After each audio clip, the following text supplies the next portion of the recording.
ಚಿಕ್ಕಬಳ್ಳಾಪುರದಲ್ಲಿ ಪರಿಶಿಷ್ಟ ಜಾತಿಗಳ ಜನಸಂಖ್ಯಾವಾರು ಒಳ ಮೀಸಲಾತಿಗೆ ಸಂಬಂಧಿಸಿದ ನಿವೃತ್ತ ನ್ಯಾಯಮೂರ್ತಿ ನಾಗಮೋಹನ್ ದಾಸ್ ವರದಿಯನ್ನು ತಿರಸ್ಕರಿಸಬೇಕು ಎಂದು ಕರ್ನಾಟಕ ರಾಜ್ಯ ಬಲಗೈ ಜಾತಿಗಳ ಒಕ್ಕೂಟ ಬೃಹತ್ ಪ್ರತಿಭಟನೆ ನಡೆಸಿದ್ದಾರೆ. ಅಂಬೇಡ್ಕರ್ ಭವನದಿಂದ ಜಿಲ್ಲಾಧಿಕಾರಿ ಕಚೇರಿಯವರೆಗೆ ಬೃಹತ್ ಕಾಲ್ನಡಿಗೆ ಜಾಥಾ ಹಾಗೂ ಪ್ರತಿಭಟನೆ ಹಮ್ಮಿಕೊಳ್ಳಲಾಗಿತ್ತು. ಜಿಲ್ಲೆಯ ಎಲ್ಲಾ ತಾಲೂಕುಗಳ ಅಧ್ಯಕ್ಷರು, ಪದಾಧಿಕಾರಿಗಳು ಸೇರಿ ಸುಮಾರು 3,000ಕ್ಕೂ ಹೆಚ್ಚು ಮಂದಿ ಭಾಗವಹಿಸಿ ಸಮುದಾಯಕ್ಕೆ ಆಗಿರುವ ಅನ್ಯಾಯವನ್ನ ಸರಿಪಡಿಸುವಂತೆ ಒತ್ತಾಯಿಸಿದರು. ಒಕ್ಕೂಟದ ಜಿಲ್ಲಾ ಸಲಹಾ ಸಮಿತಿ ಅಧ್ಯಕ್ಷ ಡಾ ಶ್ರೀನಿವಾಸಪ್ಪ ಮಾತನಾಡಿ, ಒಳ ಮೀಸಲಾತಿಯಲ್ಲಿ ತಾರತಮ್ಯ ನಡೆದಿದೆ. ನಾಗಮೋಹನ್ ದಾಸ್ ವರದಿಯಲ್ಲಿ ಬಲಗೈ ಸಮುದಾಯದವರಿಗೆ ಅನ್ಯಾಯವಾಗಿದೆ ಎಂದು ಆರೋಪಿಸಿದ್ದಾರೆ. ಇದೇ ತಿಂಗಳ 27ರಂದು ವರದಿ ಸರ್ಕಾರದ ಅಂಗೀಕಾರಕ್ಕೆ ಬರಲಿರುವ ಹಿನ್ನೆಲೆ ಯಾವುದೇ ಕಾರಣಕ್ಕೂ ಸರ್ಕಾರ ಈ ವರದಿಯನ್ನ ಅಂಗೀಕರಿಸಬಾರದು, ಬದಲಾಗಿ ಹಿಂದಿನ ಮೀಸಲಾತಿ ವ್ಯವಸ್ಥೆಯನ್ನ ಮುಂದುವರಿಸಬೇಕು ಎಂದು ಒತ್ತಾಯಿಸಿದ್ದಾರೆ. ಈ ದಿನ ಕರ್ನಾಟಕ ರಾಜ್ಯ ಬಲಗೈ ಒಕ್ಕೂಟಗಳ ಒಂದು ನ್ಯಾಯಮೂರ್ತಿ ನಾಗಮೋಹನ್ ದಾಸ್ ಅವರ ವರದಿ ಏನು ದೋಷಪೂರಿತವಾಗಿದೆ ಅಂತಕ್ಕಂಥದ್ದನ್ನ ನಾವು ಅದನ್ನು ಸರಿಪಡಿಸಬೇಕು ಅಂತೇಳಿ ಹೋರಾಟವನ್ನು ಮಾಡ್ತಾ ಇದ್ದೀವಿ. ನಾಗಮೋಹನ್ ದಾಸ್ ಅವರು ಕೊಟ್ಟಿರ್ತಕ್ಕಂಥ ವರದಿ ಪ್ರಕಾರ ಕೇವಲ ಬಲಗೈ ಜಾತಿಗಳಿಗೆ ಮಾತ್ರ ಅದು ಅನ್ಯಾಯ ಆಗಿದೆ ಅಂತಕ್ಕಂಥದ್ದು ಇಡೀ ವರದಿಯ ಒಂದು ಸಾರಾಂಶ ಆಗಿದೆ. ಆ ವರದಿಯಲ್ಲಿರ್ತಕ್ಕಂಥದ್ದನ್ನ ತಾಲೂಕುವಾರು ಮತ್ತು ಜಿಲ್ಲಾವಾರುಗಳಲ್ಲಿ ಜನಸಂಖ್ಯೆಯ ನಮ್ಮ ಒಂದು ಬಲಗೈ ಜಾತಿಗಳ ಒಕ್ಕೂಟದ ಸಮುದಾಯದ ಒಂದು ರೀತಿಗಳಿದ್ದಾವೆ.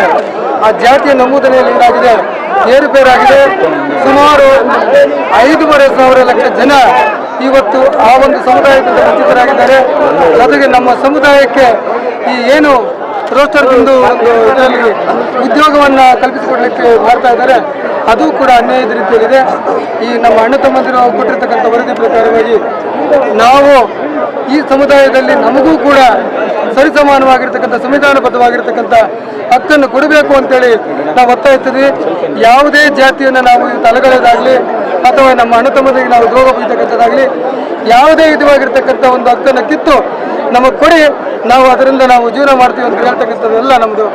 ನಾವು ಯಾವುದೇ ನಮ್ಮ ಸಂಪುಟ ಸಚಿವರಾಗ್ಬೋದು ಅಥವಾ ನಮ್ಮ ಪದಾಧಿಕಾರಿಗಳಾಗ್ಬೋದು, ಯಾರೇ ಆಗ್ಬೋದು, ಯಾರೂ ಕೂಡ ಇದಕ್ಕೆ ಒಂದು ದುರುದ್ದೇಶದಿಂದ ನಾವು ಇಟ್ಕೊಂಡು ಈ ಹೋರಾಟವನ್ನು ಮಾಡ್ತಾ ಇಲ್ಲ. ನಮ್ಮ ಸಂವಿಧಾನಬದ್ಧವಾಗಿರ್ತಕ್ಕಂಥ ಹಕ್ಕನ್ನು ಕೊಡಲೇಬೇಕು. ಅದು ನ್ಯಾಯಯುತವಾಗಿರ್ತಕ್ಕಂಥದ್ದು, ನಮ್ಮ ಸಮುದಾಯಕ್ಕೆ ಸೇರಬೇಕಾಗಿರ್ತಕ್ಕಂಥದ್ದು. ಬಾಬಾ ಸಾಹೇಬ್ ಅಂಬೇಡ್ಕರ್ ಅವರು ಏನು ಸಂವಿಧಾನ ಬರೋದು 2 ಜಾತಿಗಳು ಕೂಡ ಸರಿಸಮಾನವಾಗಿರ್ತಕ್ಕಂಥ ಹಕ್ಕನ್ನು ಕೊಟ್ಟಿದ್ದಾರೆ, ಅದು ನಮಗೆ ಸಮರ್ಪಕವಾಗಿ ಅರಿಯಲಿ ಅಂತೇಳಿ ಬರಲಿ ಅಂತಕ್ಕಂಥ ಹೋರಾಟವನ್ನು ಮಾಡ್ತಾ ಇದ್ದೀವಿ.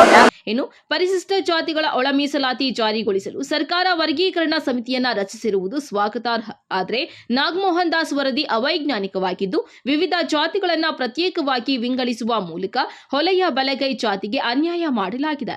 ಹೊಲೆಯ ಜಾತಿಗೆ ಸಂಬಂಧಿಸಿದ ಎಲ್ಲ ಉಪವರ್ಗಗಳನ್ನ ಒಗ್ಗೂಡಿಸಿ ಎಬಿಸಿ ವಾರು ವರ್ಗೀಕರಿಸದೆ ವೈಜ್ಞಾನಿಕವಾಗಿ ನಿರ್ದಿಷ್ಟ ವರದಿ ಬರುವವರೆಗೂ ನಾಗಮೋಹನ್ ದಾಸ್ ಅವರ ವರದಿಯನ್ನ ತಡೆಹಿಡಿಯಬೇಕು ಎಂದು ಅವರು ಆಗ್ರಹಿಸಿದ್ದಾರೆ. ಬಾಂಧವರು ಇವತ್ತು ಈ ಕಾರ್ಯಕ್ರಮಕ್ಕೆ ಬಂದಿದ್ದಾರೆ. ನನ್ನ ಪದಾಧಿಕಾರಿಗಳಾಗಿರ್ಬೋದು ಅಥವಾ ತಾಲೂಕು ಅಧ್ಯಕ್ಷರಾಗಿರ್ಬೋದು, ಅಣ್ಣ ತಮ್ಮಂದಿರಾಗಿರ್ಬೋದು, ಎಲ್ಲ ಹಿರಿಯರು ಏನು ಎಲ್ಲರೂ ಈ ಕಾರ್ಯಕ್ರಮಕ್ಕೆ ಆಗಮಿಸಿದ್ದಾರೆ. ಅವರಿಗೆ, ಪತ್ರಕರ್ತ ಮಿತ್ರರಿಗೆ ಮತ್ತು ನನ್ನ ಎಲ್ಲ ಪೊಲೀಸ್ ನಮ್ಮ ರಕ್ಷಣೆಗಾಗಿ ಪೊಲೀಸ್ ನಿಲ್ತಕ್ಕಂಥ ಪೊಲೀಸ್ ಬಂದೋಬಸ್ತ್ ಎಲ್ಲರಿಗೂ ಕೂಡ ನಾನು ಹೃತ್ಪೂರ್ವಕ ವಂದನೆಗಳು. ಮುಂದಿನ ದಿನ ಯಾವ ರೀತಿ ಉಗ್ರ ಹೋರಾಟ ಮಾಡ್ತೀರಿ? ಮುಂದಿನ ದಿನಗಳನ್ನ ಉಗ್ರ ಹೋರಾಟಗಳು ಸರ್ಕಾರಕ್ಕೆ ಯಾವುದೇ ರೀತಿಯಾದ ಎಚ್ಚರಿಕೆಯನ್ನು ಕೊಡ್ತಕ್ಕಂಥದ್ದಲ್ಲ. ಆದರೆ ಇದು ಒಂದು ವೇಳೆ ನಮಗೆ ಅನ್ಯಾಯ ಆಗಿದ್ದಂಥ ಪಕ್ಷದಲ್ಲಿ ನಾವು ಕಾನೂನುಬದ್ಧವಾಗಿರ್ತಕ್ಕ ನ್ಯಾಯವಾಗಿರ್ತಕ್ಕಂಥ ಹೋರಾಟವನ್ನು ನಾವು ಮಾಡ್ತೀವಿ ಅಂತ ಹೇಳಕ್ಕೆ ಇಷ್ಟಪಡ್ತೀನಿ. ನಾವು ಯಾವುದೇ ರೀತಿಯಾದ ತೊಂದರೆ ಆದರೆ ಕೂಡ ನಾವು ಅದನ್ನು ಎದುರಿಸಲಿಕ್ಕೆ ನಾವು ಸಿದ್ಧರಿದ್ದೀವಿ. ನಮ್ಮ 8 ತಾಲೂಕಿನ ನಮ್ಮ ಕುಲಬಾಂಧವರು ಏನಿದ್ದಾರೆ ಅವರು ನಮಗೆ ಸಾಥ್ ಕೊಡ್ತಾರೆ.